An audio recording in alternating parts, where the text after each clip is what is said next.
பர்திமேயு சுவிசேஷ ஊழியங்கள் வழங்கும்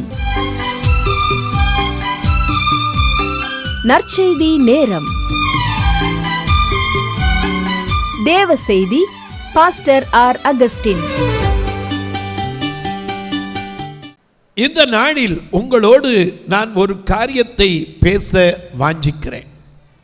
எனக்கு கண்பாருடைய இத்தனை வருஷத்தை கடந்து வந்தமே நம்ம சுயபலத்திலையா இல்லை நம்முடைய பக்தியிலையா, பக்தி வைராக்கியத்திலையா? இல்லைங்க. யோபு சொன்னார் பாருங்க, உங்கள் வேத புஸ்தகத்தை எங்கே இருந்தாலும் தயவு செய்து தேடி கையில் எடுத்து யோபுவின் புஸ்தகம் 10ஆம் அதிகாரம் 12வது வசனத்தை வாசிக்க. எனக்கு ஜீவனை தந்தது, நல்ல கவனிங்க, எனக்கு ஜீவனை தந்தது மட்டுமல்ல, அதுவே பெரிய காரியம். ஏன்னா அந்த ஜீவன் இருக்கிற வரைக்கும் தான் மனுஷனுக்கு என்ன உண்டு சொல்லுங்க? பேர் உண்டு. மூச்சு நின்று போச்சுன்னா என்ன இருக்கு? வாங்கி விட்ட மூச்சு அது நின்று போனா போச்சு, வாங்கி விட்ட மூச்சு அது நின்று போனா போச்சு. இதை உணராய மலிதா, இதை உணராய மலிதா, இதை உணராய மலிதா, உணரா மலிதா. வாங்கி விட்ட மூச்சு, வாங்கி விட்ட மூச்சு அது நின்று போனா போச்சு.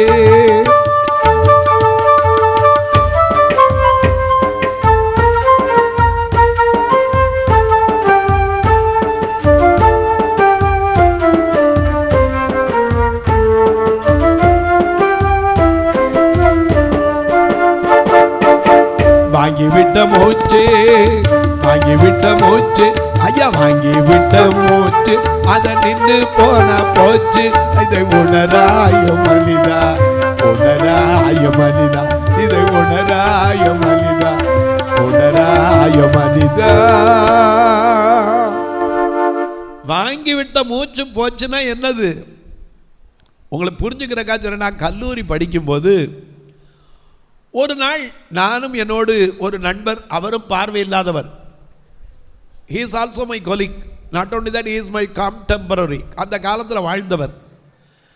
நானும் அவரும் கல்லூரி வாழ்க்கையில், அப்போ நான் எம்ஏ ஆங்கில இலக்கியம் படித்து கொண்டிருக்கேன் நான் நினைக்கிறேன். அப்படி இருக்கும்போது ஒரு நாள் மாலை கல்லூரி முடித்து விட்டு நடந்து போய்கிட்டு இருந்தோம். ஒருத்தர் ஓடி வந்து கையை பிடிச்சி, ஐயா ஐயா நான் என்னன்னே, கொஞ்சம் நில்லுங்க என்னார். என்னன்னே, போனால் வருது அப்படின்னு நில்லுங்க, அப்புறம் போங்கன்னார். நான் அவர் கையை பிடிச்சிட்டேன். என்ன எங்கே பிடிச்சிட்டீங்கன்னாரு. கொஞ்சம் நில்லுங்க, போனால் எப்படி வரும்? போனால் எப்படி வருது? நியாயமான கேள்வியா இல்லையா? போனால் எப்படி வரும்? போனதை தூக்கிட்டு வராங்க சொல்லுங்க. அவருக்கு வந்துச்சே கோபம். உங்களுக்கெல்லாம் நல்லது செய்யப்படாதியா, கொழுப்பு எப்படின்னு வர பார்க்கணும். உண்மை சில நேரத்தில் உண்மையை சொன்னா நம்மளால் ஒத்துக்க முடியாது. ஏன்னா இந்த உலகத்தில் ஜீவன் இருக்கிற வரைக்கும் தாங்க மனுஷனுக்கு எல்லாம்.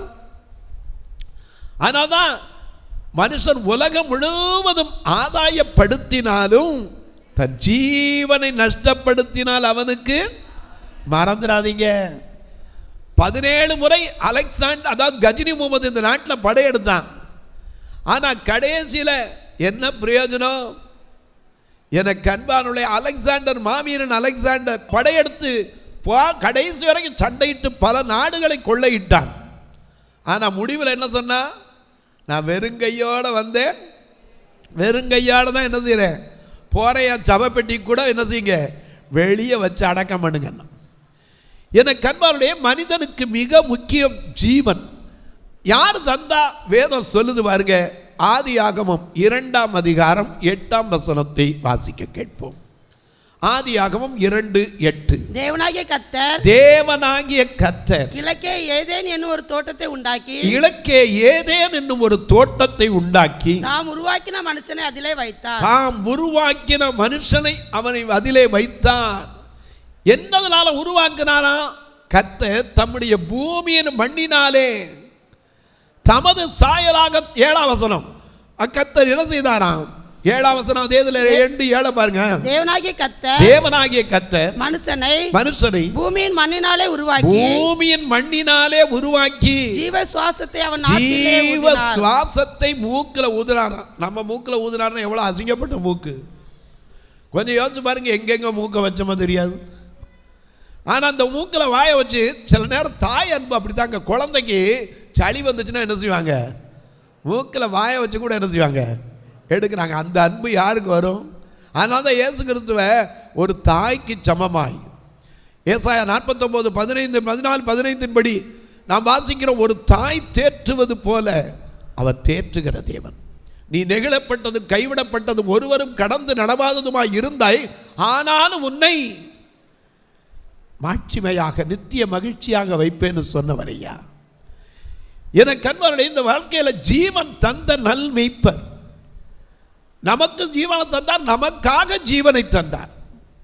ஏன்னா இன்னைக்கு நீங்களும் நானும் தாயின் கற்பையில் உற்பத்தியாகும் முதல் வேதம் சொல்லுது. ஏசாயா தீர்க்கதரிசியின் புஸ்தகம் 46ஆம் அதிகாரம் 3ஆம் வசனத்திலிருந்து பாருங்க பார்க்கலாம். யாக்கோபின் சந்ததியாரே இஸ்ரவேல்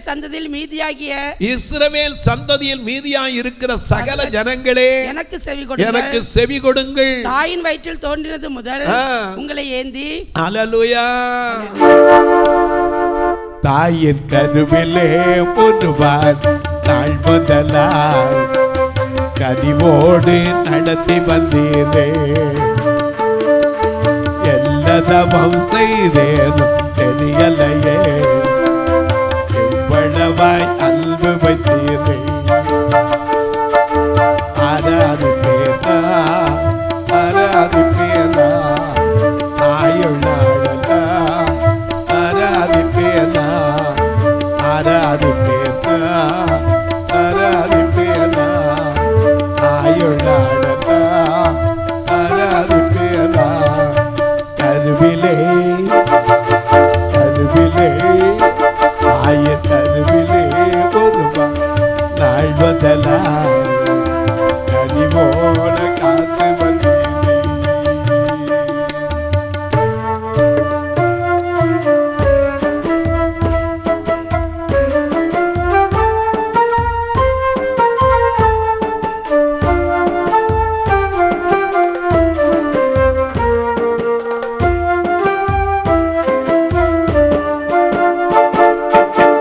ரட்சித்தீரே கிருபையா காத்தீரே தயவினா. ரட்சித்தீரே கிருபையா காத்தீரே தயவினா.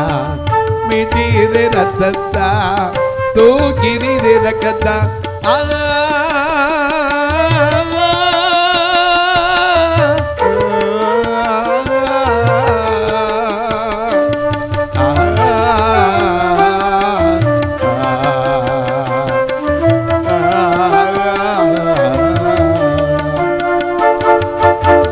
ரட்சித்தீரே கிருபையா காத்தீரே தயவினா.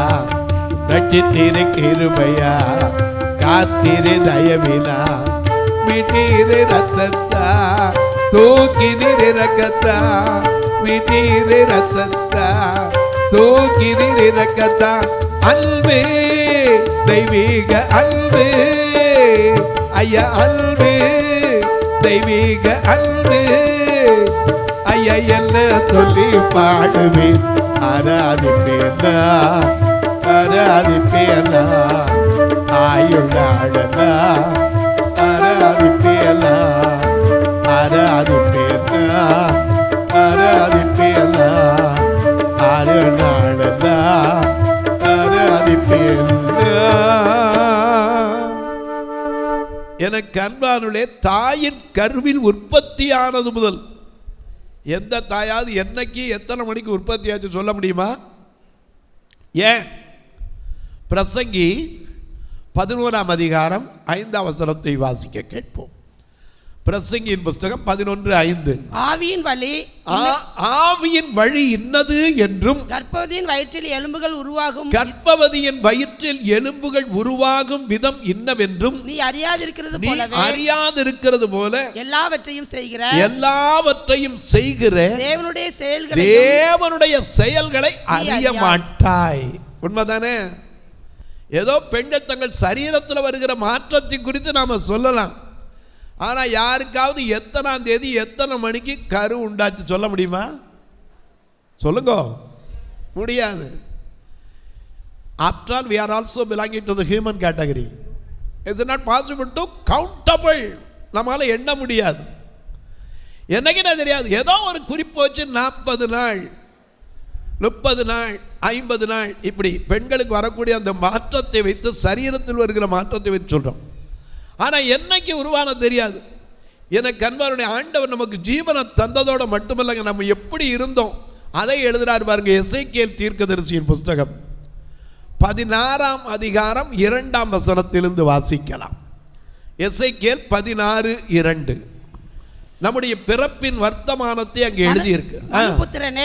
மனுபுத்திரனே, நீ எருசலேமின் அருவருப்புகளை அதற்கு அறிவித்து சொல்ல வேண்டியது என்னவென்றால் கர்த்தராகிய ஆண்டவர் எருசலேமுக்கு சொல்லுகிறார், கானான் தேசமே உன் உற்பத்திக்கும் உன் பிறப்புக்கும் இடம் உன் தகப்பன் எமோரியன் தாய் ஏத்தித்தி உன் பிறப்பின் வர்த்தமானம் என்னவென்றால் நீ பிறந்த நாளிலே உன் தொப்புள் அறுக்கப்படவும் இல்லை. ஹல்லேலூயா. நம்மளை இந்நாள் வரை காப்பாத்திருக்காங்க. பிறந்த நாள் முதல் இந்த நாள் வரை, பிறந்த நாள் முதல் இந்த நாள் வரை எத்தனையோ நன்மை செய்தீரே ஐயா, எத்தனையோ நன்மை செய்தீரே. அன்பின் தெய்வமே, நடத்தும் தெய்வமே, நன்றியோடு உம்மை பாடுவே, நான் நன்றியோடு உம்மை பாடுவே.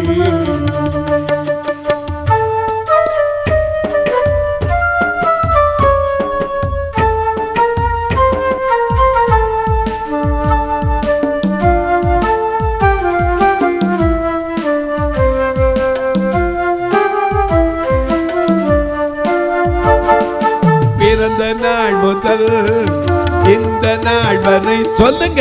பிறந்த நாள் முதல் இந்த நாள் வரை எத்தனையோ நன்மை செய்தீரே ஐயா, எத்தனையோ நன்மை செய்தீரே.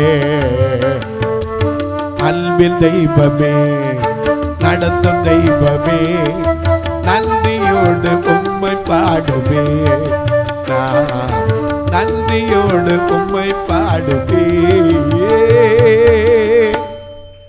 ஜீவனை தந்ததே பெரிய காரியங்க. உன் பிறப்பின் வர்த்தமானம் என்னவென்றால் நீ பிறந்த நாளிலே என்ன செய்யப்படல? உன் தொப்புள் கொடி அறுக்கப்படவும் இல்லை. அது வரைக்கும் தான் தாய்க்கும் பிள்ளைக்கும் சொந்தம். தொப்புள் கொடி அறுத்தாச்சுன்னா தாய் வேற பிள்ளை வேற. அதுக்காக தொப்புள் கொடி அப்படியே வச்சிருக்க முடியுமா? எனக்கு அன்பான இந்த உலகத்தில் தாலி கொடியை விட தொப்புள் கொடிக்கு தாங்க உறவு ஜாஸ்தி. ஒத்துக்கிறீங்களா? எந்த பெண்ணும் புருஷனை கூட விட்டுருவா, பிள்ளை என்ன செய்ய மாட்டா? வளர்த்து விடுவான். இங்க பார்க்கிறோம், நீ பிறந்த நாடிலே உன் தொப்புள் கொடி அறுக்கப்படவும் இல்லை, நீ சுத்தமாவதற்கு தண்ணீரினால் குளிப்பாட்டப்படவும் இல்லை, உப்பால் சுத்திகரிக்கப்படவும் இல்லை, துணிகளில் சுற்றப்படவும் இல்லை. உனக்காக பரிதபித்து இவைகளில் ஒன்றையாயிலும் செய்ய ஒரு கண்ணும் உன் பேரில் இரக்கமாய் இருந்ததில்லை. நீ பிறந்த நாளில் நீ அருவருக்கப்பட்டதினால் வெளியில் எரிந்து விடப்பட்டாய். நான் உன் அருகே கடந்து போகும்போது மிதிக்கப்படுவதற்கு ஏதுவாய் நீ உன் ரத்தத்தில் கிடக்கிறதை கண்டு உன் ரத்தத்தில் கிடக்கிற உன்னை பார்த்து பிழைத்திரு என்றேன். ஹல்லேலூயா. துணிந்து தூக்கினீரே, பெரியவனாக்கினீரே, துணிந்து தூக்கினீரே, பெரியவனாக்கினீரே, அளவே இல்லாமல் ஆசீர்வதித்தீரே.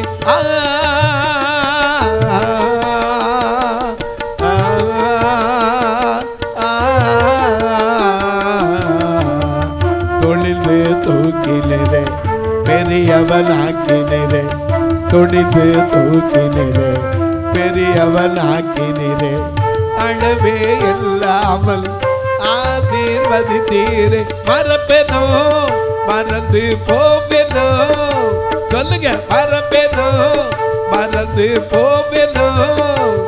ஐயா என்ன சொல்லி பாடுவேன், ஆராதிப்பேனா ஆராதிப்பேனா, ஆயுளாடா ஆராதிப்பேனா ஆராதிப்பேனா ஆராதிப்பேனா, ஆயுளாடா ஆராதிப்பேனா.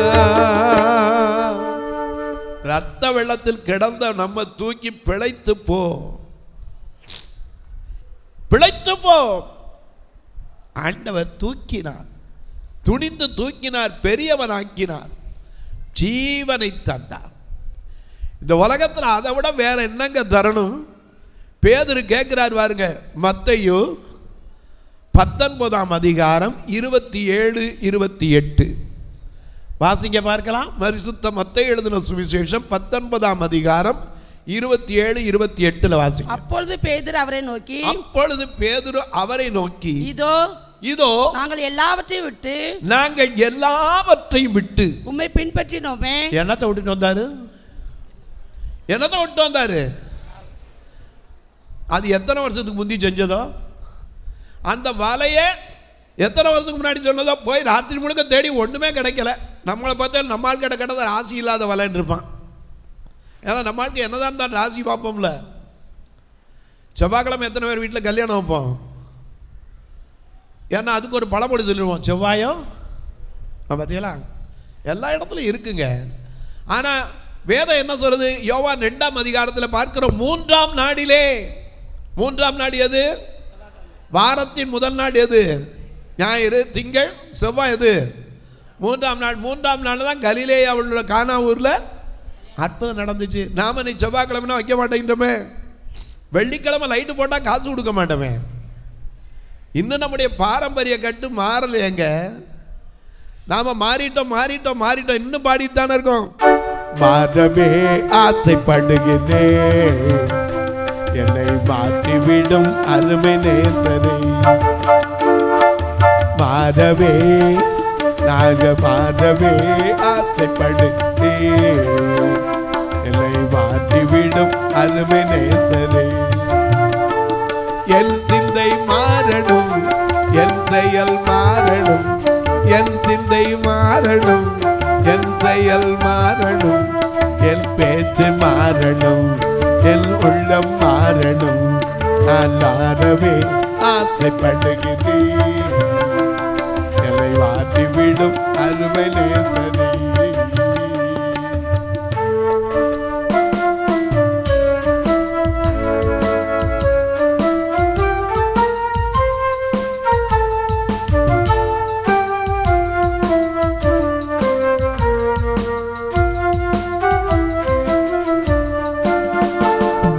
பழைய வாழ்க்கை மாறியாகணும், நான் புதிய மனிதனாக மாறணும்.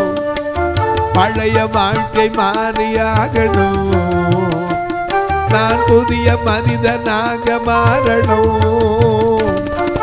ரட்சிப்பில் சந்தோஷம் எல்லோர் காணணும், ஐயா ரட்சிப்பில் சந்தோஷம் எல்லாம் காணணும்.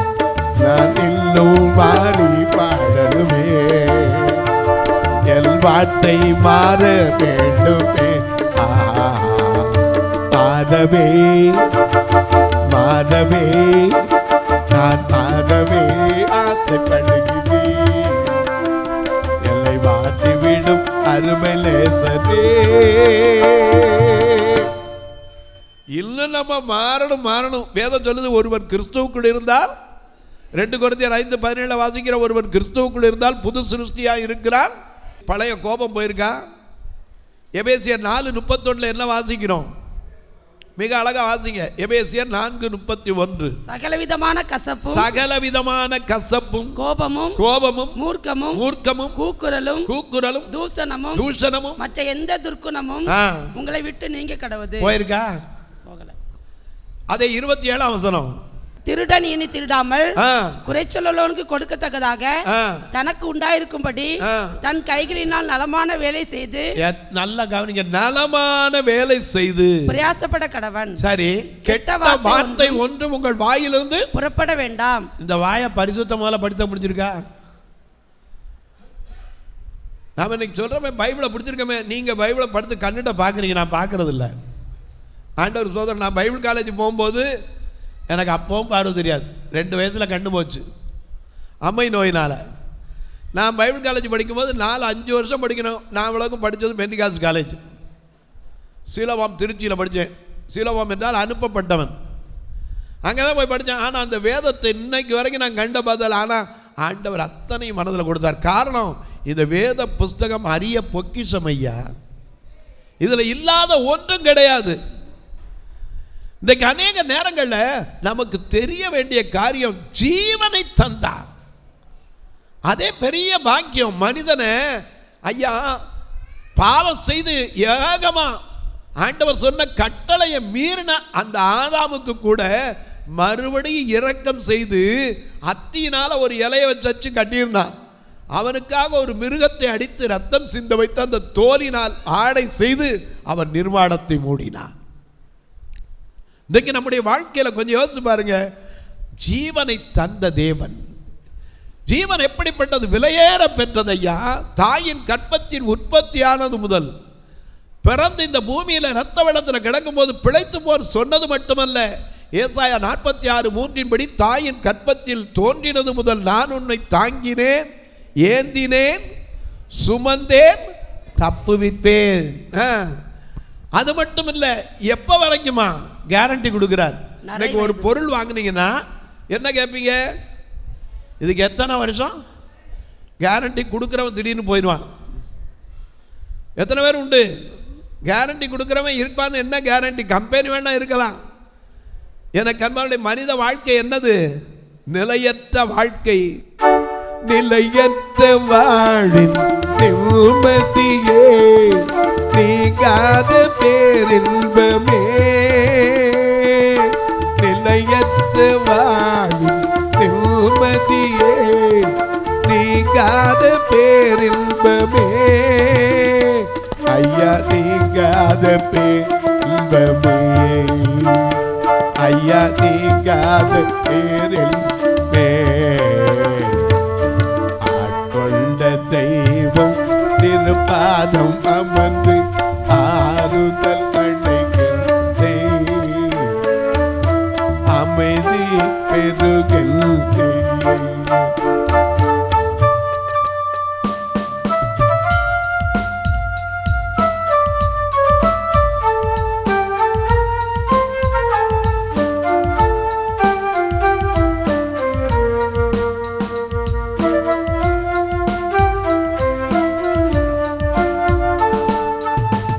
காற்று வீச எதிர்போதும் பேச, உயர் காற்று வீச எதிர்போதும் பேச, என்னை காக்கும் புகலிடமே.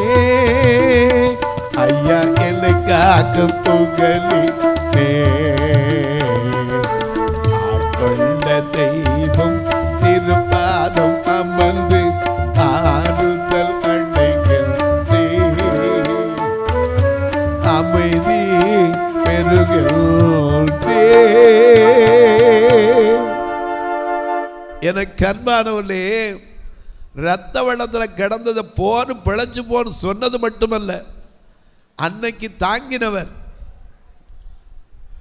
நரை வயது மட்டும், முதிர் வயது மட்டும் நான் அப்படி செய்து வந்தேன், இனியும் அப்படி செய்வேன். எனக்கு அன்பானவர்களே, அவர் பராமரிக்கிற தேவன் மட்டுமல்ல, காப்பாற்றுகிற தேவன். 2 கொரிந்தியர் 1 அதிகாரம் 8-9 வசனத்தை வாசிக்க கேட்போம். ஆகையால் சகோதரரே, ஆசியாவிலே எங்களுக்கு நேரிட்ட உபத்திரவத்தை நீங்கள் அறியாதிருக்க எங்களுக்கு மனதில்லை. அது என்னவெனில், பிழைப்போம் என்கிற நம்பிக்கை. எப்படி எப்படி எப்படி? பிழைப்போம் என்கிற நம்பிக்கை அற்று போகத்தக்கதாக. மனித வாழ்க்கையில நம்பிக்கை எது? நம்பி வந்தே ஏசையானா நம்பி வந்தேனே நம்பி வந்தே ஏசையானா நம்பி வந்தேனே திவ்ய சரணம் சரணம் சரணமையானா நம்பி வந்தேனே திவ்ய சரணம் சரணம் சரணமையானா நம்பி வந்தேனே நம்பி வந்தே ஏசையானா நம்பி வந்தேனே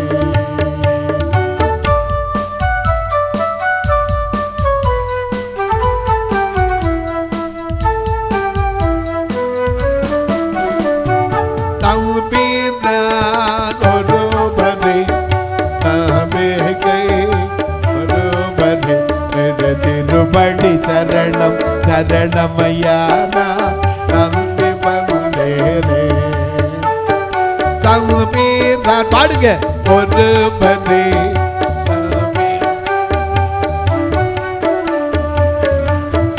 ஒருவனை சரணமையானா நம்பி வந்தேனே நம்பி வந்தேனே சையானா நம்பி வந்தேனே திவ்ய சரணம் சரணம் சரணமையானா நம்பி வந்தேனே. எனக்கு அன்பானவர்களே, கர்த்தர் மேல் நம்பிக்கை வச்சா அவன் பாக்கியவான்.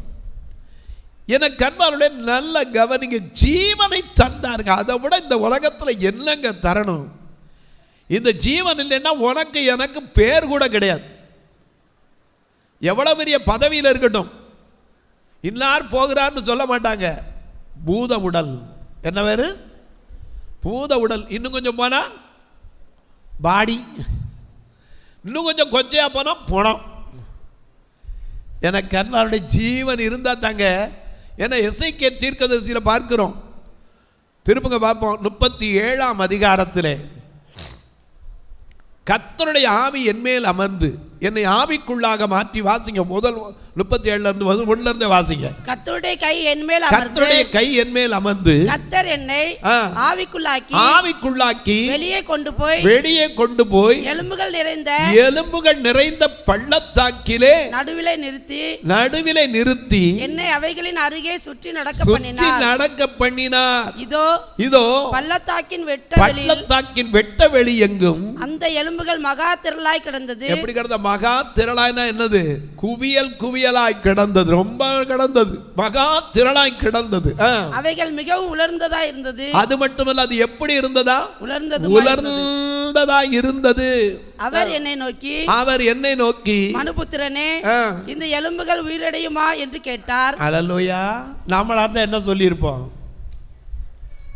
அது காஞ்சு போன எலும்பு இல்லையா? மண்ணான உடம்பு, மக்கி போன எலும்பு, நாடி போன இந்த நரம்பு. மண்ணான எலும்பு, மண்ணான உடம்பு, மக்கி போன எலும்பு, நாடி போன இந்த நரம்பு. மனுஷா, ஏ மனுஷா, இந்த உலகம் உனக்கு இன்னும் பெருசா. மனுஷா, ஏ மனுஷா, இந்த உலகம் உனக்கு இன்னும் பெருசா. மண்ணான உடம்பு, உடம்பு, மக்கி போன எலும்பு, நானே போன இந்த நரம்பு. மனுஷா, ஏ மனுஷா, இந்த உலகம் எனக்கு இன்னும் பெருசா. மனுஷா, ஏ மனுஷா, இந்த உலகம் உனக்கு இன்னும் பெருசா. மண்ணான உடம்பு. எப்படி சொல்றீங்க? எலும்பு சதையும் தான் இதுல இருக்கு. யோபு சொல்றாரு பாருங்க, 10ஆம் அதிகாரம். மிக அழகா 8ஆம் வசனத்திலிருந்து 7ஆம் வசனத்திலிருந்தே வாசிக்கலாம். யோபு 10:7 வாசிக்க பார்க்கலாம். நான் துன்மார்க்கன் அல்ல என்பது உமக்கு தெரியும். உம்முடைய கைக்கு என்னை தப்புவிக்கிறவன் இல்லை. உம்முடைய கரங்கள் என்னையும் எனக்குண்டான எல்லாவற்றையும் உருவாக்கி இருந்தும் நிர்மூலமாக்குகிறேன். களிமண் போல என்னை வார்த்து களிமண் போல என்னை உருவாக்கினீர் என்பதும் என்னை திரும்ப தூளாய் போக பண்ணுவீர் என்பதையும் நினைத்தருளும். நீர் என்னை பால் போல் பார்த்து தயிர் போல் உறைய பண்ணுகிறீர் அல்லவோ. தோலையும் சதையையும் எனக்கு தரிப்பித்து எலும்புகளாலும் நரம்புகளாலும் என்னை இசைத்தீர். ஆமா, அதனாலதான் நாசியில் சுவாசமுள்ள மனுஷனே நம்பாத எல்லாள் மாத்திரம் படையம் மாத்திரம். நாசியில் சுவாசமுள்ள மனுஷனே நம்பாத எல்லாள் மாத்திரம் படையம் மாத்திரம் படையம் மாத்திரம். இந்த மண்ண படைச்சானா இந்த விண்ண அளந்தானா, இந்த மண்ண படைச்சானா இந்த விண்ண அளந்தானா. மரணம் தன்னை நெருங்கும் போது அகமகிழ்வானா, மரணம் தன்னை நெருங்கும் போது அகமகிழ்வானா. நாசியில சுவாசமுள்ள மனுஷனே நம்பாத எல்லாள் மாத்திரம் படகம் மாத்திரம்.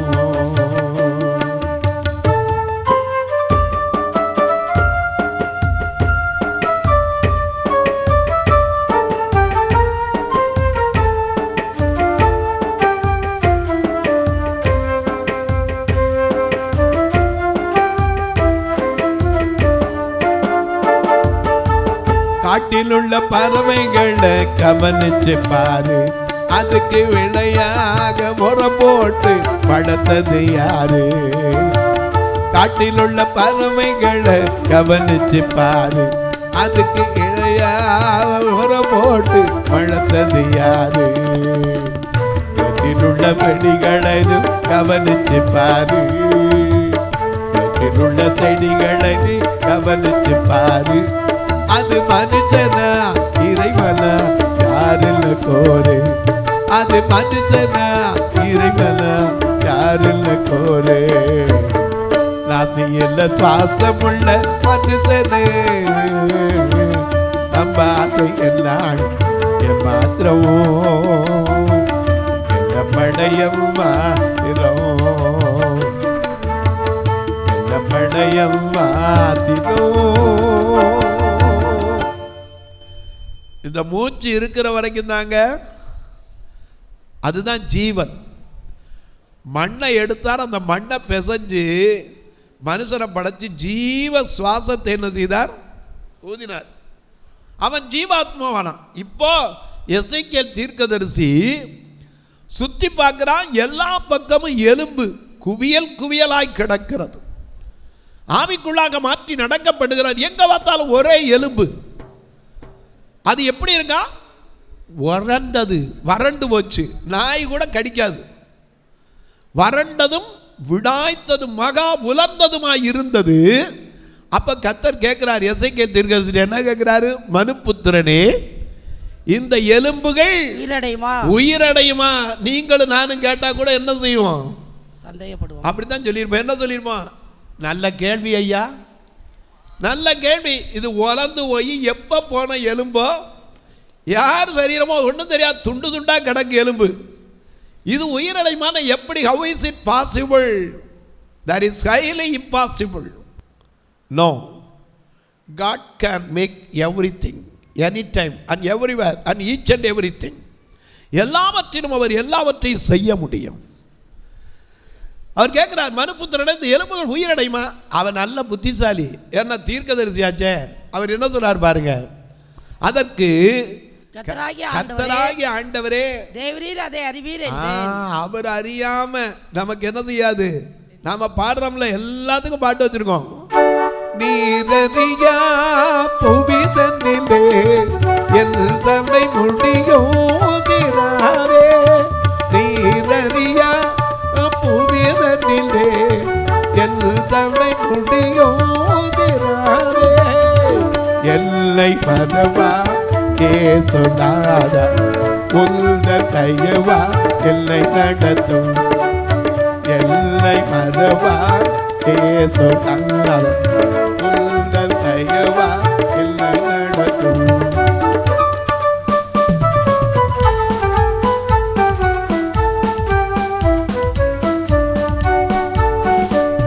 வல்ல ஜீவ வாக்கு தத்தங்கள் மறைந்தனக்காய் ஏனதாலே தோதினம்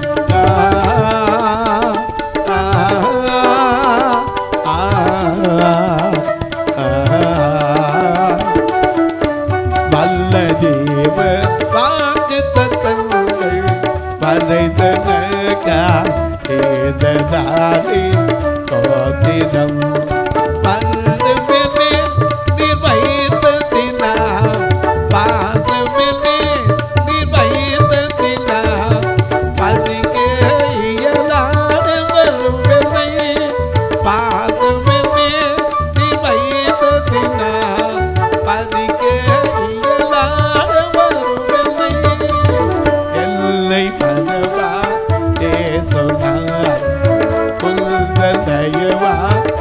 நடத்தும், என்னை மறவா ஏசுநாதா உந்தன் தயவா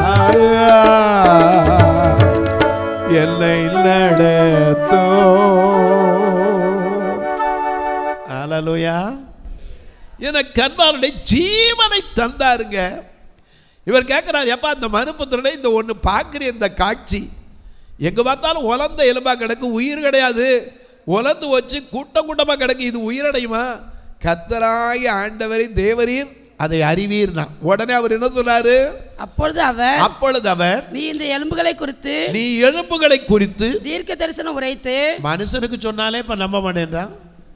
எரேமியா தீர்க்க தரிசனம் சொன்னதுனால தான் எங்க போயிட்டாரு? ஒளையான சேட்டில் என்ன செஞ்சிட்டாங்க? எரேமியா 38ஆம் அதிகாரத்தில் அவர் எங்க தூக்கி போட்டாங்க? தீர்க்க தரிசனம் சொன்னதுக்காகவே. ஏன்னா அவர் 23 வருஷம் தீர்க்க தரிசனம் சொன்னோம். நான் சொல்லலை. எரேமியா 25:3 பாருங்க. அவர் 23 வருஷம் தீர்க்க தரிசனம் சொன்னார். அப்புறம் சொல்லாத என்ன ஒன்று, அதே 20:9 பார்க்கிறோம், அவர்கள் எலும்புகளுக்குள்ள அடைபட்டு கிடந்துச்சான். அப்படி இருந்த எரேமியாவை தீர்க்க தரிசனம் சொன்னதுக்காக உளையான சேற்றில் தூக்கிவிட்டார். ஆனால் கர்த்தர் அவனை கைவிடலை. 30 பேரை அனுப்பி தூக்கி விட சொன்னான். எனக்கு அன்பான நல்லா கவனிங்க, ஆண்டவர் நம்ம கைவிடுகிற தேவன் அல்லங்க, ஜீவனை தந்தவருங்க, தயவு பாராட்டுகிறார். வேதநாய சாஸ்திரியார் பாடுவாரு, தயமாக எங்களுக்காக பாடுபட்டார் இத்தனையாய், தயமாக எங்களுக்காக பாடுபட்டார் தேவசுதன், தயமாக எங்களுக்காக பாடுபட்டார். கடினமாக கொடிய யோத கட்டியே நடத்த, கடினமாக கொடிய யோத கட்டியே நடத்த இத்தனையாய்மா, தயமாக எங்களுக்காக பாடுபட்டார் தேவசுதன்மா, தயமாக எங்களுக்காக பாடுபட்டார். ஹல்லேலூயா. உலர்ந்த எலும்புகளை பார்த்து உங்ககிட்ட கேட்டாலும் என்கிட்ட கேட்டாலும் முட்டாப்பேட்ட கேட்டால் கூட சொல்லுவான், இது உயிரடையுமா? ஆண்டவர் சொன்னார், அப்படியானா அந்த எலும்புகளை நோக்கி என்ன செய்யும்? தீர்க்க தரிசனம் சொல். என்ன சொல்லணுமா? உலர்ந்த எலும்புகளே கர்த்தருடைய வார்த்தையை கேளுங்கள். உலர்ந்த எலும்புகளை கர்த்தருடைய வார்த்தையை கேளுங்கன்னு சொன்ன மாத்திரத்திலே என்ன நடந்ததா? 7ஆம் வசனத்தை பாருங்க. நான் எனக்கு கற்பிக்கப்பட்டபடி தீர்க்க தரிசனம் உரைத்து நான் தீர்க்க தரிசனம் உரைக்கையில் ஒரு இரைச்சல் உண்டாயிற்று. நல்லா கவனிங்க, சுத்தி கிடக்கிறது என்னது? எலும்புகள். எலும்புகள். ஒரு சத்தம் வந்துச்சுன்னா நமக்கு என்ன இருக்கும்? பயம் இருக்கும். அது ராத்திரி நேரம், அது அப்படின்னா இருக்க மாட்டோம், ஓடி போயிடும். அதுவும் தனியாக இருக்கணும். நமக்கு தான் எதை பார்த்தாலும் சரி பயம் வந்துடுதே. அரண்டவங்கண்ணுக்கு இரண்டதெல்லாம் அப்படிதான் நம்மளை நாமே பயந்து பயந்து கடைசியில் என்ன செஞ்சிருவோம், எங்கே போனாலும் பயம், வீட்டுக்குள்ளே போனாலும் பயம், இருந்தாலும் பயம், உட்கார்ந்தாலும் பயம், நடந்தாலும் பயம். ஆனால் ஆண்டவர் தான் சொல்லியிருக்க, பயப்படாதப்பா. ஏன்னா பயப்படாதே கவிதை போலே திகையாதே கலங்காதே. பயப்படாதே கவிதை போலே திகையாதே கலங்காதே. திகையாதே கலங்காதே. எனக்கு கற்பிக்கப்பட்டபடி நான் தீர்க்க தரிசனம் உரைக்கையில் ஒரு இரைச்சல் உண்டாகி, ஏன்னா அந்த இரைச்சலை உருவாக்க அவரால் முடியும், அடக்கவும் முடியும். பேதுரு சீசர்கள் எல்லாம் படகுல இருக்கும்போது கடல் இறைஞ்சது, அலைகள் வந்துச்சு. உடனே பயந்து, ஐயரே நாங்கள் அழிந்து போகிறோம் அப்படின்னா உடனே அவர் எந்திரிச்சு என்ன சொன்னார், கடலையும் காற்றையும் அதட்டினார். இறையாதே அமைதலாரு. உன் வீட்டில் இருக்கிற இறைச்சல்களை அமர்த்தம் அவரால் முடியும். எத்தனை வீட்டில் குடிச்சிட்டு வந்து புருஷன் இறைகிறான், எத்தனை வீட்டில் குடிச்சிட்டு வந்து பிள்ளை இறையுது. எனக்கு அன்பானுடைய உன் இறைச்சலை அடக்குகிற தேவன். அவரால் சொன்னார், இங்கே ஒரு இறைச்சல் உண்டாச்சு. அது மட்டுமல்ல, ஒரு அசைவு உண்டாச்சு. ஏன்னா ஆண்டவருடைய வார்த்தை அசைவு உண்டாக்கும். நாம் அதனால தான் பாடுறோம், அசைபாடும் தெய்வமே, அசைபாடும் தெய்வமே, அசைபாடும் தெய்வமே, அசைபாடும் தெய்வமே. எங்கள் மேலே அசைவாடும், எங்கள் மேலே அசைவாடுமே. அசைவாடும் தெய்வமே, அசைவாடும் தெய்வமே, அசைவாடும் தெய்வமே, அசைவாடும் தெய்வமே. எங்கள் மேலே அசைவாடுமே, எங்கள் மேலே அசைவாடுமே. பவுசீலாவு சிறையிருந்த போது சிவதேவன் அசைவாடினே. பவுசீலாவு சிறையிருந்த போது சிவதேவன் அசைவாடினே.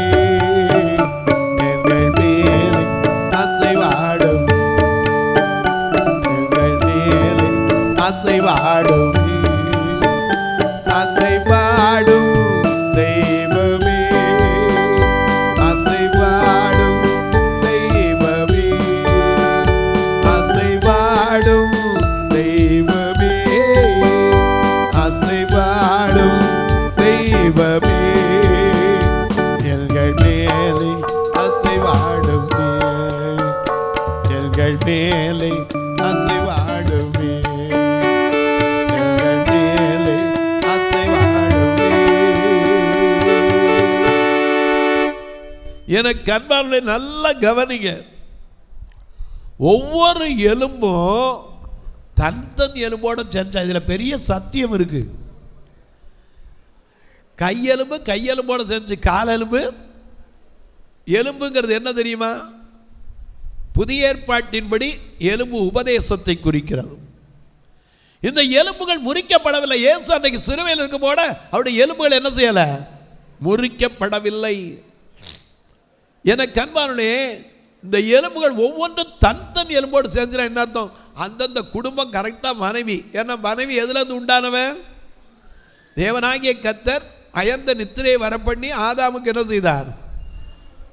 அந்த நித்திரையிலிருந்து அவனுடைய விலா எலும்பிலிருந்து ஒரு எலும்பை எடுத்து பெண்ணை என்ன செய்தார்? உருவாக்கினார். அப்போ தான் ஆதாம லவ் பாடினார். லவ் பாட்டு. அது என்னங்க ஆதாம் பாடினார்? ஆதியாகமம் 2:20-22 பார்க்கிறோம். இவள் என் எலும்பின் எலும்பும் மாமிசத்தில் மனுஷனிலிருந்து எடுக்கப்பட்டபடியால் மனுஷி எனப்படுவாள் என்று சொன்னான். எனக்கு அன்பானுடைய ஆண்டவர் கொஞ்சம் ஞானமானவர். விழாவிலிருந்து எலும்பு எடுத்திருக்காரு. எதுக்கு தெரியுமா? சொல்லுங்க. நெஞ்சிலேருந்து எடுத்தால் பொய் சொல்லிடுவான். ஏன்னா இருதயத்துக்குள்ளே ஏகப்பட்ட குப்பை இருக்குது. அதனால தான் எரேமியா 17:9 இருதயம் மகா கிறுக்கும் கேடுள்ளது. இதில் என்னென்ன குப்பை இருக்குது? மார்க் 7:20 பாருங்க. இதில் என்னென்ன குப்பை இருக்குன்னு உங்களுக்கு தெரியும். மார்க் 7:20 மனுஷனுடைய இருதயத்துக்குள்ளே புறப்படுகிறதே மனுஷனை தீட்டுப்படுத்தும்.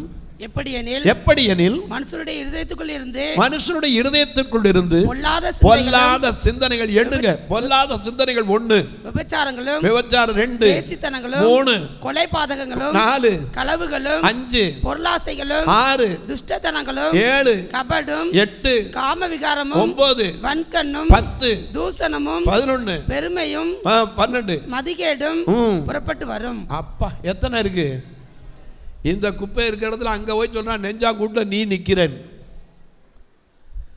நெஞ்சுக்குள்ளே இன்னாரும் தெரியுமா தான் சினிமாக்காரன் கேட்க. ஏன்னா நமக்கு தெரியாதுல்ல, ஏதாவது வச்சுருக்கான், எப்படி இருக்கான்னு தெரியாது.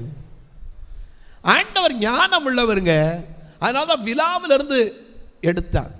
ஏன்னா அன்னைக்கு இயேசு கிறிஸ்துவ கூட சோதிக்கும் போது எப்படி தான் சொன்னாங்க, எட்டியா சேபகன் எட்டிய கோத்த இறைவன் விழா பதில்லை. எட்டியா சேபகன் எட்டிய கோத்த இறைவன் விழாவதில்லை. அவன் தீட்டிய தீட்டையும் தொழுதையும் கல்லவும் இரண்டு போடுது. அவன் தீட்டிய தீட்டையும் தொழுதையும் கல்லவும் இரண்டு போடுது. எருசலேமாதே மருகினி தழுதே எங்கி புலமலையோ. எருசலேமாதே மருகினி தழுதே எங்கி புலமலையோ. அதி எருசலேமதிவன் இளமண பாடம் எடுத்த கோலமிதோ. அதி எருசலேமதிவன் இளமண பாடம் எடுத்த கோலமிதோ. ஈட்டியால் சேவகன் எட்டி எங்க தான் குத்துனா? அப்போஸ்தலர் 12ஆம் அதிகாரத்தில் பேதுருவை எப்படி தான் எழுப்புனா? விழாவில். ஏன்னா விழாவில் என்ன இருக்கு? பக்கத்தில் இருக்கவங்க ஒருத்தர் விழாவில் குத்தி பாருங்க தெரியும். உடனே துள்ளிடுவாங்க சிலர். ஏன்னா அங்கே உணர்வு இருக்கணும். ஆண்டவருடைய ஞானத்தை நம்ம புரிஞ்சுக்கிற முடியாதுங்க. இப்போ எல்லா எலும்பு தன் எலும்போடு சேர்ந்தது. அது மட்டும் இல்லை, அவன் பார்த்து கொண்டு இருக்கையிலே அவைகள் மேல் நரம்புகளும் மாம்சமும் உண்டாயிற்று. மேற்புறம் எங்கும் தோலினால் மூடப்பட்டது. ஆனாலும் அவைகளில் ஆவி இல்லாது. அப்ப என்ன பிரயோஜனம்? அதனாலதான் நமக்குள்ள அந்த ஆவி, எல்லா ஆவி பரிசுத்த ஆவி உங்களிடத்தில் வரும்போது நீங்கள் பலனடைந்து, அப்போஸ்தலர் 1:8 நீங்கள் பலனடைந்து யூதேயாவிலே சமாரியாவிலே எருசலேமிலே பூமியின் கடையாந்தரம் எங்கும் சாட்சிகளாயிருப்பீர்கள். ஆமா, நம்மளும் பாடுறோம்ல, பூமி அகிலமும் சாட்சியாகவே போங்கள் என்ற கட்டளையதா. பூமி அகிலமும் சாட்சியாகவே போங்கள் என்ற கட்டளையதா. ஆவி ஆத்துமா முந்தே யாவும் இது தன் தொண்டு செய்கவே. ஆவி ஆத்துமா முந்தே யாவும் இது தன் தொண்டு செய்கவே. என்னும் நாமமே நாமமே என் ஆத்மாவின் கீதமே கீதமே நேசரே சுவை நான் எல்லும் ஏற்றி மகிழ்ந்திடுவே. நேசரே சுவை நான் எல்லும் ஏற்றி மகிழ்ந்திடுவே. அல்லேலூயா. எனக்கு அன்பானவர்களே, நரம்பு இருக்கு, எலும்பு இருக்கு, தோல் இருக்கு, எல்லாம் ஒன்று சேர்ந்து இருக்கு. ஆனால் என்ன இல்லை? ஆவி இல்லை. அப்ப சொன்னார் 10ஆம் வசனத்தை பாருங்க. எனக்கு கற்பிக்கப்பட்டபடி நான் தீர்க்க தரிசனம் உரைத்தேன். அப்பொழுது ஆவி அவருக்குள் பிரவேசிக்க. அவன் சொன்னான், ஆவியை நோக்கி என்ன தீர்க்க தரிசனம் சொன்னான் தெரியுமா? காற்று திசை நான்கிலும் இருந்து கொலையுண்ட இவர்கள் உயிரடையும்படிக்கு இவர்கள் மேல் ஊது என்றான். உடனே அந்த ஆவி அவர்களுக்குள் பிரவேசித்தது. அவர்கள் உயிரடைந்து காலூன்றி மகா பெரிய சேனையாய் நின்றார்கள். அப்பொழுது அவர் என்னை நோக்கி, மனுபுத்திரனே, இந்த எலும்புகள் இஸ்ரவேல் வம்சத்தார் அனைவருமே. அதனாலதான் நமக்கு வாக்குத்தத்தம் உண்டு. இஸ்ரவேலே பயப்படாதே, நானே உன் தேவன். இஸ்ரவேலே பயப்படாதே, நானே உன் தேவன். வழியும் சத்தியமோ ஜீவனோ நானே. வழியும் சத்தியமோ ஜீவனோ நானே. இஸ்ரவேலே பயப்படாதே, நானே உன் தேவன்.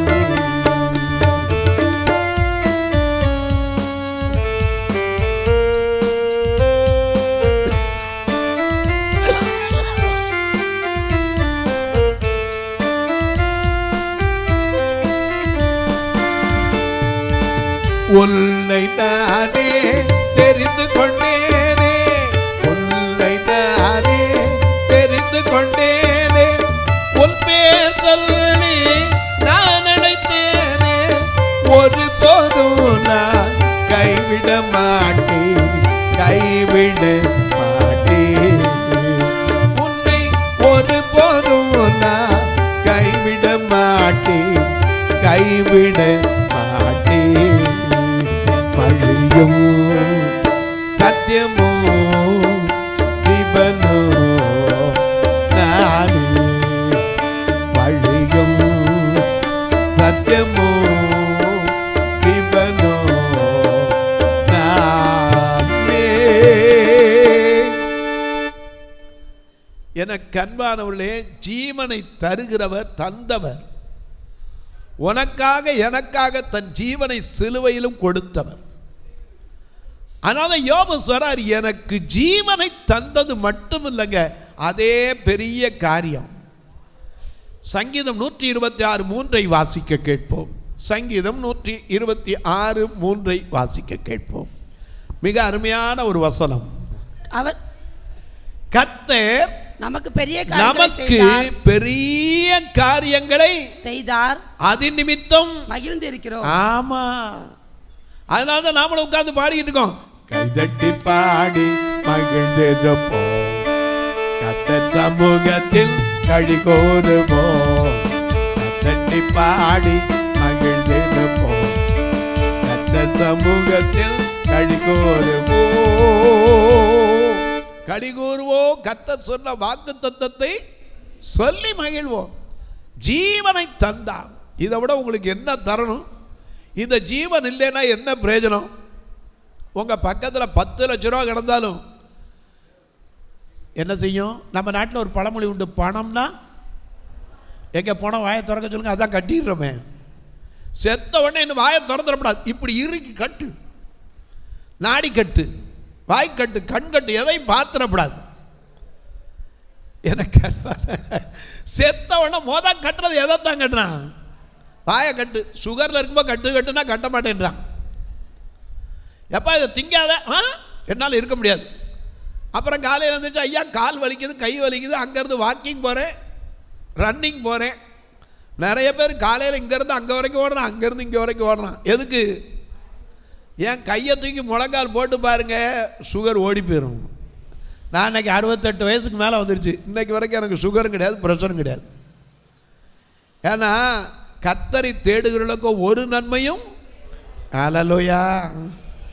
எனக்கு அன்பானவர்களே, நல்ல கவனிங்க, இங்க எல்லாம் இருந்துச்சு, ஆனா ஜீவன் இல்லை.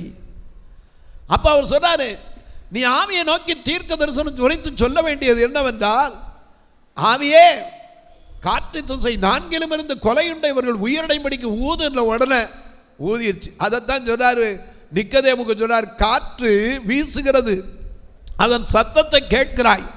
யோவான் 3ஆம் அதிகாரத்தில் நிக்கதேமுக்கு ராக்காலத்தில் இயேசுவினிடத்தில் சொல்றார், காற்றானது என்ன செய்யுது? தனக்கு இஷ்டமான திசையில் வீசுகிறது, அதன் ஒலியை கேட்கிறாய். அது எங்கேருந்து வருது எங்கே போகுது தெரியுமா? அதனால தான் நம்முடைய ஜீவனை எங்கேருந்து வந்துச்சு நமக்கு தெரியும். ஆனால் எங்கே போகுது? தன்னை தந்த தேவனிடத்திற்கு. அல்லேலூயா. 1 தெசலோனிக்கர் 5:23 படி உங்கள் ஆவி ஆத்துமா சரீரம் முழுவதும் கரைத்திரையற்றதாய். வாசிங்க 1 தெசலோனிக்கர் 5:23. ஐயா, சமாதானத்தின் தேவன் தாமே உங்களை முற்றிலும் பரிசுத்தமாக்குவாராக. உங்கள் ஆவி ஆத்துமா சரீரம் முழுவதும் நம்முடைய கர்த்தராகிய இயேசு கிறிஸ்து வரும்போது குற்றமற்றதாய் இருக்கும்படி குற்றமற்றதாய் இருக்கணும். எனக்கு அன்பானவர்களே, நமக்கு ஜீவனை தந்தார், அதோட கைவிட்டுட்டாரா? நமக்கு வாக்குத்தத்தம் கொடுத்தார். என்ன கொடுத்தார்? நான் உன்னை விட்டு விலகுவதில்லை, உன்னை என்றும் கைவிடும் இல்லை, நான் உன்னை விட்டு விலகுவில்லை, உன்னை என்றும் கைவிடும் இல்லை, நான் உன்னை காண்கின்ற தேவன், நான் உன்னை காண்கின்ற தேவன், கண்ணில் மண்டி போல் உன்னை காப்பே, கண்ணில் மண்டி போல் உன்னை காப்பே, உன்னை விட்டு விலகுவில்லை, உன்னை என்றோ கைவிடும் இல்லை.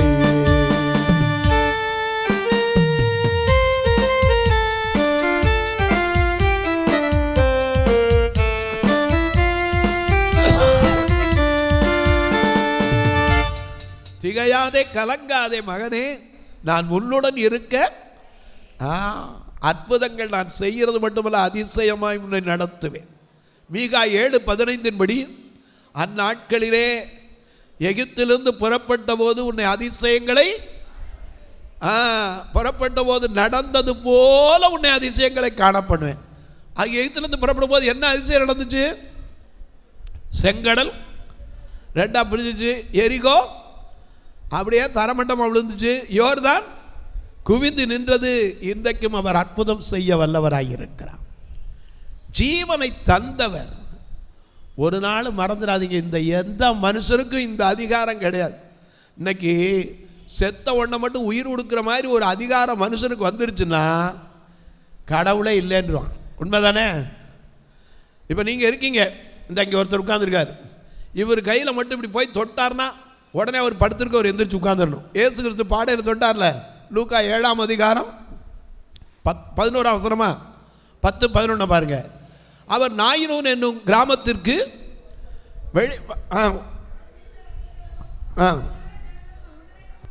கூட போனார்கள். மறுத்து போன ஒருவனை வாலிபனை அடக்கம் பண்ணும்படி எல்லாரும் என்ன செஞ்சாங்க? சுமந்து கொண்டு வந்தார்கள். அந்த தாய்க்கு புருஷனும் இல்லை, இப்போ ஒரே ஒரு மகன் அவனும் செத்து போயிட்டான். கைம்பெண்ணாய் இருந்தாள். கூட வந்தார்கள்.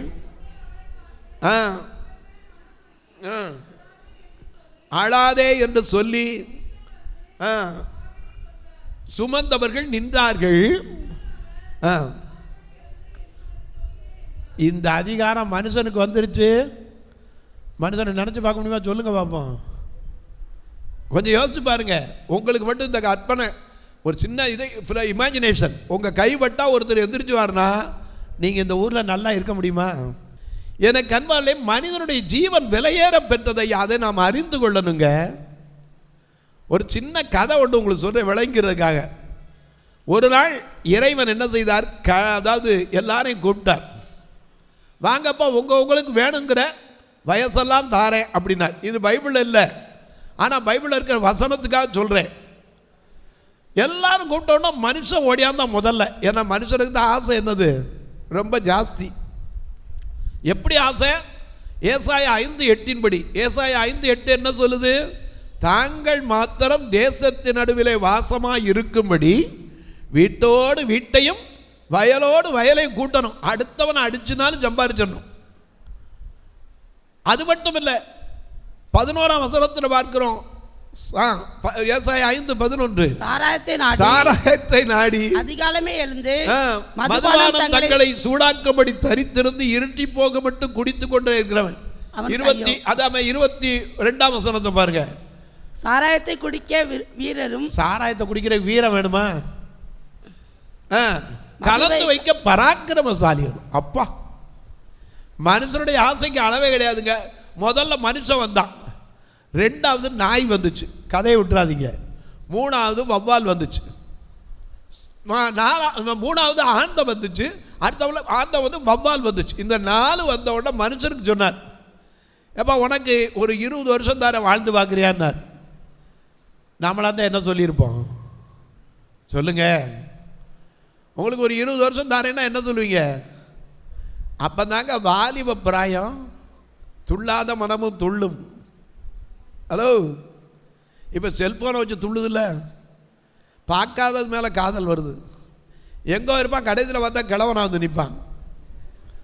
இங்கே செல்ஃபோன்லேருந்து I love you, I do love you, கடைசியில் வந்து சேரும்போது என்னப்பா அது சின்ன பிள்ளைகள் எடுத்த போட்டாங்க, நீங்கள் பார்த்துட்டே நான் என்ன செய்யறது? எனக்கு அன்பானவர்களே, நல்லா கவனிங்க, நல்லா கவனிங்க. மனுஷனுக்கு ஒரு 20 வயசு கொடுக்காருனாலும் மனுஷன் சொன்னானா, கடவுளே என்ன பேச்சு பேசுறீங்க, 20 தான் வாலிப வயசு, அப்பந்தான் எல்லா சந்தோஷங்களும் அனுபவிக்கிற நேரம், அப்போ போய் 20 போதுமாங்கிறீங்களே, என்ன அர்த்தம்? ஏன்னா நம்ம பாடுவோம், வாலிபரே கல்லியரே பாடு பாடு, நம் வாலிபத்திலும் உழுத்திகரை பாடு பாடு, வாலிபரே கல்லியரே பாடு பாடு, வாலிபத்திலும் திருத்திகரை பாடு,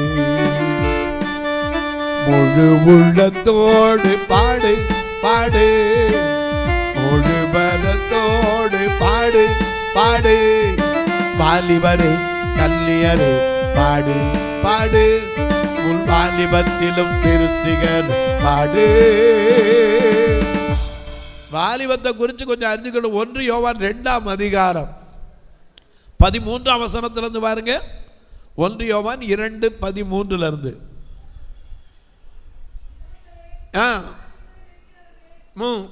அறிந்திருக்கிறதினால் உங்களுக்கும் எழுதுகிறேன், வாலிபரே. எத்தனை வாலிபர்கள் பொல்லாங்கன்னு ஜெயித்திருக்கீங்க? வீட்டுக்குள்ள சுண்டலி வந்தால் கட்டிலில் ஏறி நிற்போம், பாச்சா வந்தால் இருக்கிற எல்லாத்தையும் தள்ளி விட்டு ஓடுவோம். அப்படித்தானம்மா சகோதரிகளே? எத்தனை பேர் பள்ளியை கண்டு பயப்படாதவங்க? பாச்சா மேலே துளிச்சுனா, சுண்டலி வந்து முன்னே நினைச்சுனா, ஐயோ ஐயோ சுண்டலி சுண்டலி. எனக்கு அன்பானவர்களே, வாலிபரே நீங்கள் பொல்லாங்கனை ஜெயித்ததினால் உங்களுக்கும் எழுதுகிறேன், பிள்ளைகளே பிள்ளைகளே நீங்கள் பிதாவை அறிந்திருக்கிறதினால் உங்களுக்கு எழுதுகிறேன், பிதாக்களே ஆதி முதலாய் இருக்கிறவரை நீங்கள் அறிந்திருக்கிறதினால் உங்களுக்கு எழுதுகிறேன், வாலிபரே வாலிபரே நீங்கள் பலவான்களாய் இருக்கிறதினால். எத்தனை வீட்டுல பலவான்கள், எத்தனை வீட்டுல வாலிபர்கள் பலவான்கள்? ஒரே ஒரு விஷயத்துல பலவான்கள், அப்பா அம்மாட்ட சொல்றாம ஓடுறதுல பலவான்கள். காதல் வந்துருச்சுன்னா என்ன செய்யும்? காதலுக்கு ஜாதி இல்லை மதமும் இல்லைன்னு ஓடிடும். அதே பெற்றோர் எல்லாம் நிச்சயத்தை நடந்து வைக்கிற கல்யாணம் எப்படி இருக்கு? எனக்கு அன்பானுடைய ஒன்று நீங்கள் அறிந்து கொள்ளுங்க, எதுவுமே சரி தேவனுடைய சித்தத்தின்படி செய்தால் தான். என தேவன் தந்த காரியம் அது. இந்த காரியம் கர்த்தரால் வந்தது. ஆதியாகமம் 24:50 பார்க்கிறோம். இங்கே பார்க்கிறோம், வாலிபரே நீங்கள் பலவான்கள் என்று எண்ணி உங்களுக்கு எழுதுகிறேன், உலகத்திலும் உலகத்தின் உள்ளவைகளின் அன்பு கூறாதிருங்கள். ஒருவன் உலகத்தில் அன்பு கூர்ந்தால் அவனிடத்தில் பிதாவின் அன்பு இல்லை. ஏனெனில் மாம்சத்தின் இச்சையும் கண்களின் இச்சையும் ஜீவனத்தின் பெருமையும் உலகத்தில் உள்ளவைகள் எல்லாம் பிதாவினால் உண்டானவைகள் அல்ல. என கண்பார்களே, உலகத்திலும் உண்டுதான். ஏன்னா உலகம் உங்களுக்கு எப்படி இருக்கும்? அது பாத்திரமா எடுக்காது. உலகம் வெறுக்கையில் நீரோ அணைக்கிறேன். பார்க்கிறோம்ல, உலகம் வெறுக்கையில் நீரோ அணைக்கிறேன். உலகம் வெறுக்கையில் நீரோ அணைக்கிறேன். உமது அழைப்பிலே இந்த உலகை மறக்கிறேன். உமது அழைப்பிலே இந்த உலகை மறக்கிறேன். நன்றி நன்றி ராஜா, நன்றி இயேசு ராஜா, நன்றி நன்றி ராஜா, நன்றி இயேசு ராஜா. உம்மை நினைக்கும் போதெல்லாம்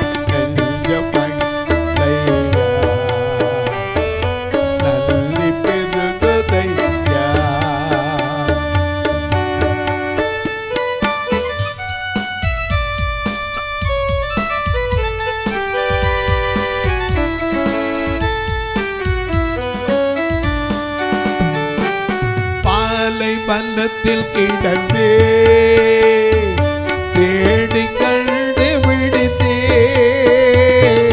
பாலை பள்ளத்தில் கிடந்தே தேடி கண்டு விடுத்தே. கண்ணின் வண்டி போல காக்கின்றே, கழுகு போல் சுமக்கின்றே. என்னை கண்ணின் வண்டி போல காக்கின்றே, கழுகு போன்று மக்களே. நன்றி நன்றி ராஜா, நன்றி இயேசு ராஜா, நன்றி நன்றி ராஜா, நன்றி இயேசு ராஜா. எனக்கு அன்பானவர்களே, நல்ல கவனிங்க. வாலிப பிராயத்தில் 20 வயசு 10 மாயான்னார். கடவுள் சொன்னார் இப்படி உட்காருப்பான்ட்டார். உட்காந்தாச்சு. நாயை கூப்பிட்டார். உனக்கு ஒரு 20 வருஷம் தாரேன், வாழ்ந்து பார்க்குறியான்னார். நாய் சொல்லிச்சு, அடாடாடாடா எனக்கு எதுக்கே 20 வருஷம்? இல்லை எனக்கு எதுக்கு 20 வருஷம்? பார்க்குறவன்னா பிள்ளை வெயிலில் அலைஞ்சிட்டு வந்தால் கூட ஏன் நாயே நாய் மாதிரி வெயில் அலைகிற அப்படி என்னத்தான் வைகிறாங்க? ஒருத்தருக்கு ஒருத்தர் கோவம் வந்தால் எடுத்த உடனே என்ன சொல்கிறாங்க? போ நாயே, சீ நாயேங்கிறாங்க. என்னையத்தானே என் வைக்கிறாங்க. எனக்கு எதுக்கு இந்த 20 வருஷம்? என் பாடே பழமொழி சொல்கிறாங்க, ஆறு நிறைய தண்ணி போனாலும் நாய்க்கு தெரியும். பார்த்தீங்களா? இப்படியெல்லாம் சொல்லும்போது எனக்கு எதுக்கு 20ன்னுச்சு. அப்போ மனுஷன் சொன்னான், யோ அதுகிட்ட போய் கொடுக்குறேன், வாழ தெரியாது எனக்கு கொடுங்கண்ணா. ஆக மொத்தம் எத்தனை ஆச்சு? 40. அடுத்தாப்புல வவ்வாலை கூப்பிட்டு உனக்கு ஒரு 20 வருஷம் தாரேன்னார். வவ்வால் சொல்லிச்சு, இப்படி தொங்குறதே நான் தலைகீழ தொங்குறேன். சாப்பாடு ஒரு வழி, மலமும் ஒரு வழி. அதனையும் பார்க்குறவன் என்னென்ன செய்யறான்? சுட்டு தின்னு விடுறான். எனக்கு எதுக்கே 20ன்னுச்சு. மனுஷன் சொன்னா, யோ ஒவ்வொருத்தரையும் கூப்பிட்டு கேட்கக்கூடாது, என்கிட்ட கொடுன்னா. ஆக மொத்தம் எத்தனையாச்சு? 60. கணக்கில் நீங்கள் புலி கால்குலேட்டர் ஃபோன்லேயே வச்சுருப்பீல்ல, அதனால் இப்போ தான் யாரும் கணக்கு வாய்ப்பாடு தெரியாத. 16 கேட்டால் டக்குன்னு எத்தனை பேர் சொல்லுவாங்கன்னு எனக்கு தெரியாது. அது செல்ஃபோன் வச்சு தான் உடனே என்ன செய்வோம்? 16 × 16 போட்டுருவோம். உடனே ஈக்குவல் அமுக்குலாம் வார்த்தை வந்துடும், மனசில் நிற்காது. அதுதான் பிரச்சனை. இப்போவும் பைபிள் எவ்வளவோ கேட்குறோம், நம்ம மனசில் என்ன செய்ய மாட்டேங்குது? நிற்க மாட்டேங்குது. ஏன்னா நமக்குள்ளே எதோ வந்து நெஞ்சுக்குள்ளே எல்லாம் மண்டி கிடக்கு. அந்த குப்பையெல்லாம் எங்கே ஓடுறது? எல்லாத்தையும் நாம் சொல்லணும், பவுலை போல சொல்லணும். கிறிஸ்துவின் மேன்மையை அறிகிற அறிவுக்காக எல்லாவற்றையும் நஷ்டமும் குப்பையும் என்று எண்ணுகிறது மட்டுமில்லை. 11ஆம் வசனத்தில் பிலிப்பியர் 3:11 வாசிக்கிற 11 என்ன எழுதியிருக்காரு? எல்லாவற்றையும் விட்டேன் என்று நான் போது அது விடணும். எனக்கு அன்பானவர்களே, அதனால தான் பவுல் அப்போஸ்தலன் எபேசியருக்கு எழுதும்போது சொன்ன, ஆதலால் தூங்குகிற நீ 5:14 விழித்து மரித்தோரை விட்டு எழுந்திரு, அப்பொழுது கிறிஸ்து உன்னை பிரகாசிக்க பண்ணுவார். இதை நாய் கொடுத்தாலும் வேணான்ட்டு அடுத்தாலும் ஒவ்வால கூட்டா அது சொல்லிச்சு எனக்கு 20 வேண்டாம் ஐயா.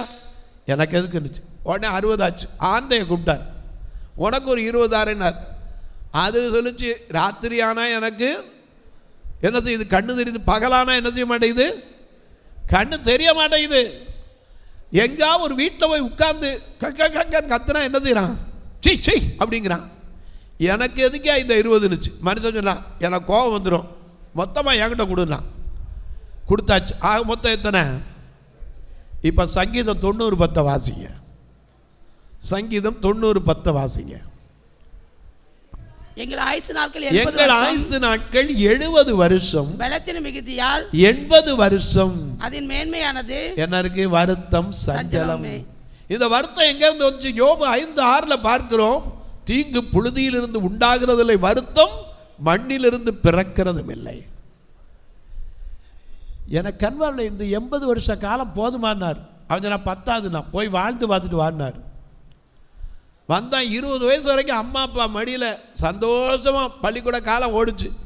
20 பிறகு அம்மா சொன்னாங்க, இந்த காலத்துல கொஞ்சம் வயசு விடுறாங்க, முந்தியெல்லாம் சின்னதுலேயே கட்டி வச்சுருவாங்க, பொம்பளை பிள்ளைகளை கூட படிக்க விட மாட்டாங்க.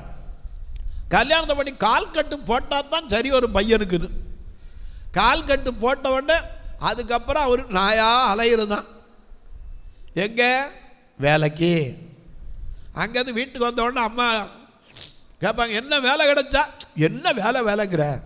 நான் வந்து அலையிறேன்ல, என்ன நாய்கிட்ட கடை வாங்கினதில்ல, அலைஞ்சு தான் ஆகணும்.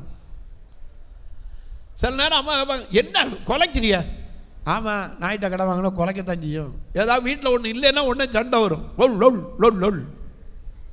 ஹலோ, இப்படி 40 வயசாச்சு பிள்ளைய பார்த்து பள்ளிக்கூடத்துக்கு கொண்டு தினம் நான் தூக்கிட்டு போய் விட தூக்கிட்டு வரேன். பிள்ளைக்கா எல்லாத்தையும் வாங்கி கொடுத்து தூக்கிட்டு எப்படா பள்ளிக்கூடம் விடும், டை மணி அடிச்சோடய பிள்ளை வருதா, எப்படா வருதா தூக்கு. இப்படி ஓடியாந்து கடைசியில் பிள்ளைக்கு பள்ளிக்கூடத்துக்கு அலைஞ்சு அப்புறம் எப்படியாவது ஒரு வேலைக்கு அலைஞ்சு ஒரு கல்யாணத்துக்கு பொண்ணை பார்த்து கல்யாணம் பண்ணி வச்சுட்டு இருக்கிற பிஎஃப் கிராஜுவேட்டு எல்லாம் 58 வயசில் ரிட்டர்ன் பண்ணி முடிஞ்சிடும். சோத்துக்கு தொங்க வேண்டியது. பப்பால்கிட்ட கடை வாங்கினதில்ல, ஏதோ நான் இருக்கிற வரைக்கும் உழைச்சி போட்டேன், இப்போ சோத்தை போடுங்கப்பா, ஏதோ திண்ணையில் ஓடி தூங்குவேன். 60க்கு பிறகு தூக்கம் வராது. இது கிராமம் தானே, கிராமம் தானே. சரி, இங்கே பாட்டி மாரை பார்த்துருக்கீங்களா? ஒரு வெத்தலை உடல் வச்சுருப்பாங்க, டொக்கு டொக்கு டொக்கு டொக்கு டொக்கு டொக்கு. ஏன்னா பல்லு போயிடும். அதுக்கப்புறம் பார்க்க என்ன செய்ய முடியாது. நீங்கள் எப்படியா பாட்டி மாறி என்ன செய்யறது? அதுக்கு ஒரு உரல் வச்சுருப்பாங்க, வெத்தலை இடிக்கிற உரல். இதை போட்டு நச்சு நச்சு நச்சு நச்சுன்னு இடிக்கிறது. இதில் பாதிப்பு தூக்கம் வராது. இதோட வயசாயிட்டா ஒரு இருமல் வந்துடும். ஏன் பெருசு படுத்தா என்ன? ஆண்டவர் கேட்டார, என்னப்பா இந்த வாழ்க்கை எப்படி இருக்குன்னா என்ன சொல்லிருப்பா? சொல்லுங்க, என்ன சொல்லியிருப்பாரு? போதும் ஐயா இந்த வாழ்க்கை, போதும் ஐயா இந்த வாழ்க்கைன்றப்பான். மனித வாழ்க்கையிலே ஜீவனை தந்தது பெரிய காரியம் பிரதர், பெரிய சிஸ்டர், பெரிய காரியம். இந்த ஜீவன் இல்லைன்னா ஒன்றும் இருக்காது, ஒன்றும் பிரயோஜனம் இல்லை. எவ்வளவு மாடி மனை எல்லாம் எங்கே இருந்தாலும் சரி, எங்கே தான் போய் நிற்கணும்? கடைசி போகிற இடம் என்னது? மண்ணு தான். ஒன்றும் கொண்டு வரல, ஒன்றும் கொண்டு போகிறதில்ல. ஜீவனை தந்தார், அதோட கைவிட்டுறல, தயவும் பாராட்டினார். யோபு 10:12 வந்துருங்க. எனக்கு ஜீவனை தந்ததும் அல்லாமல் அப்படி நிப்பாட்டிட்டார். தயவும் பாராட்டினீர். அப்படி தயவு பாராட்டினது மட்டுமல்ல, பராமரித்து என் ஆவியை காப்பாற்றினீர். இன்னைக்கு அப்படி காப்பாற்றினதுனாதான் நீயும் நானும் எப்படி இருக்கோம்? உயிரோடு நான் இருக்கிறோம். நாம பாடிக்கிட்டு உட்கார்ந்துருக்கோம். என்ன பாடிட்டு இருக்கோம்?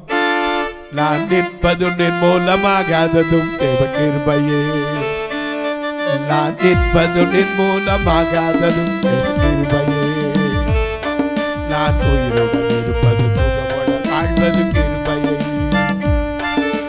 கிருபையே தேவ கிருபையே, கிருபையே தேவ கிருபையே, கிருபையே தேவ கிருபையே, கிருபையே கிருபையே. நான் நிற்பது நிர்மூலமாகாததும் தேவ கிருபையே. நான் சுகமுள்ளவாய் உயிருடன் இருப்பது கிருபையே.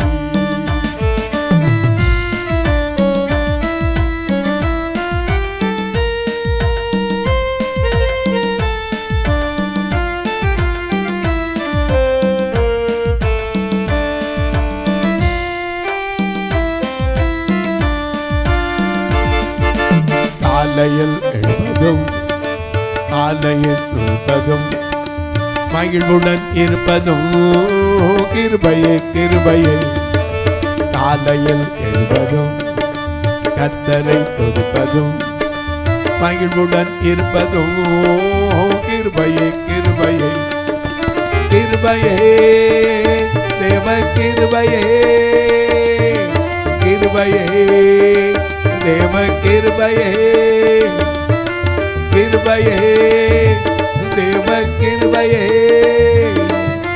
கிருபையே தேவ கிருபையே. நான் நிற்பதும்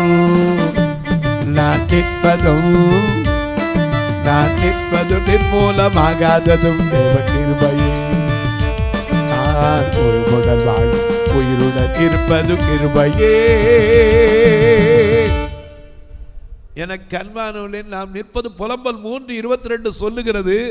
நான் நிற்பதும் மாகாமல் இருப்பதும். புலம்பல் 3:31 என்ன வாசிக்கிறோம்? பைபிளை பார்க்காம மனசுல வரவே வராது. ஆண்டவர் என்றென்றைக்கும் கைவிட மாட்டார். புலம்பல் 3:37 என்ன சொல்லுகிறது? ஆண்டவர் கட்டளையிடாதிருக்கு காரியம் சம்பவிக்கும் என்று சொன்னவன் யார்? 4:1 என்ன சொல்லுது? ஐயோ பொன்மங்கி பொன்மங்கி பசும்பொன் மாறி பரிசுத்த நகரத்தின் கற்கள் வீதிகளில் முளைகளும் கொட்டு போயிட்டு ஐயோ தங்கத்துக்கு ஒப்பான சீயோன் புத்திரே தேவனுடைய கைவேலையான களிமண் பாண்டங்களாய் போனார்களே. எதை எரேமியா 4:1 என்ன வாசிங்க பார்க்கலாம். மிக அழகா நமக்கு எல்லாத்தையும் எழுதி வச்சிருக்காரு. எரேமியா 4:1 இப்பவும் சொல்றாரு, உன ஜீவனை தந்தப்பா, தயவு பாராட்டினப்பா, உன்னை பராமரித்து காப்பாற்ற இப்பவும் இந்த 116வது ஆண்டுலையாவது இஸ்ரவேலே நீ திரும்புகிறதற்கு மனதாய் இருந்தால் என்னிடத்தில் திரும்பு என்று கர்த்தர் சொல்லுகிறார்.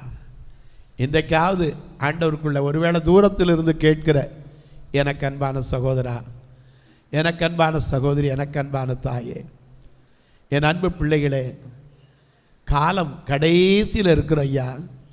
ஏன்னா இப்பவே யுத்தங்களின் செய்திகளை கேட்கிறோம். எங்கு பார்த்தாலும் மனிதனுக்கு மனிதன் அன்பு தணிந்திருக்கிறது. 8 வயசு பிள்ளைய 60 வயசு கிழவன் எடுக்கிற அளவுக்கு வந்திருக்கு. 16 வயசு பெண்ணு நடந்து போக முடியாத அளவுக்கு சூழ்நிலை வந்திருக்கு.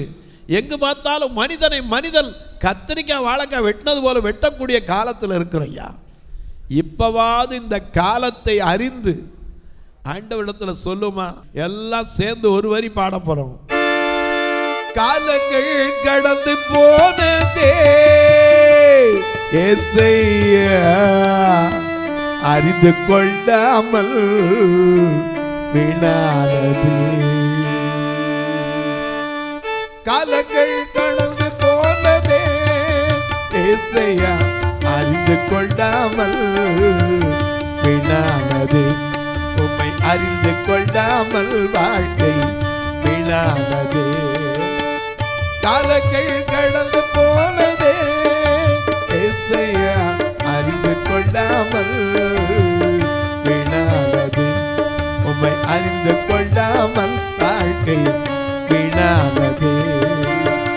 பரலோக தேவனே, பார்வோற்றும் ராஜனே, பரலோக தேவனே, பார்வோற்றும் ராஜனே, இனி நான் உம்மை விட மாட்டேன். இந்த பாம்பிலா இனிமேல உம்மை விட மாட்டேன். இந்த பாம்பிலா இனிமேல உம்மை விட மாட்டேன்.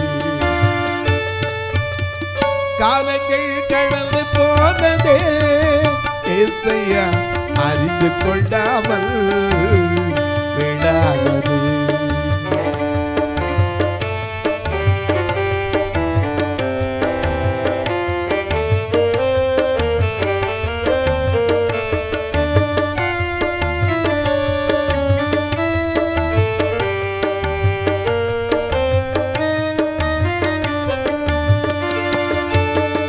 நான் செய்த துரோகங்கள் கொஞ்சம் அல்லவே, நான் செய்த பாபங்கள் கொஞ்சம் அல்லவே, நான் செய்த துரோகங்கள் கொஞ்சம் அல்லவே, நான் செய்த பாபங்கள் கொஞ்சம் அல்லவே.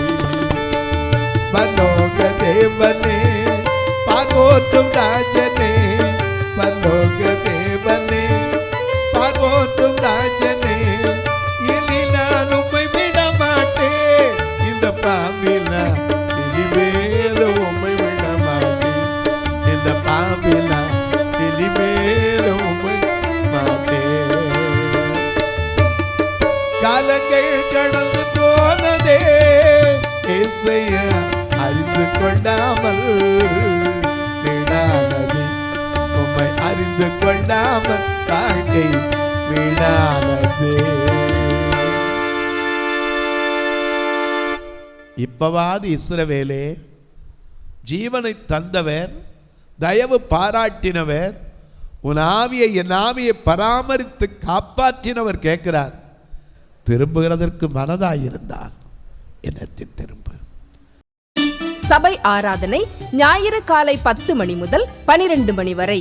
இடம் பர்திமேயு சுவிசேஷ ஆலயம், அன்னை சத்யா நகர், இளமனூர் அஞ்சல், சக்கிமங்கலம் வழி, மதுரை மாவட்டம். பின்கோட் 625201 மற்றும் பர்திமேயு சுவிசேஷ ஜெப வீடு, plot number 107, Eden garden, Muthur, Tirunelveli. Pincode 627011. சிறப்பு உபவாச கூட்டம் ஒவ்வொரு மாதமும் 2வது சனிக்கிழமை காலை 10 மணி முதல் 1 மணி வரை நாகர்கோவில் YMCA ஹாலில் வைத்து நடைபெறுகிறது. மற்றும் ஒவ்வொரு மாதமும் 4வது சனிக்கிழமை காலை 10 மணி முதல் 1 மணி வரை திருநெல்வேலி புதிய பேருந்து நிலையம் அருகில் உள்ள கிரேஸ் ஹாலில் வைத்து நடைபெறுகிறது. எங்கள் எல்லா ஆராதனைகளிலும் கலந்து கொண்டு தேவனை மகிமைப்படுத்த அன்பாய் அழைக்கிறோம். உங்கள் உதாரத்துவமான காணிக்கைகளினால் இவ்வூழியத்தை தாங்க விரும்பினால் R Augustine, account number 5021364331, IFSC code IDIB 000B066, Indian Bank, BP Kulam, Madurai. GPay number 9842181917, BGM ministries மற்றும் 9442559772, பிளைண்ட் மினிஸ்ட்ரீஸ் அகஸ்டின். உங்கள் தொடர்புக்கு பாஸ்டர் ஆர் அகஸ்டின், பர்திமேயு சுவிசேஷ ஊழியங்கள், நாகமலை, புதுக்கோட்டை, மதுரை 625019. தொலைபேசி எண்கள் 9842181917 மற்றும் 9442559772. கர்த்தர் தாமே உங்களை ஆசீர்வதிப்பாராக.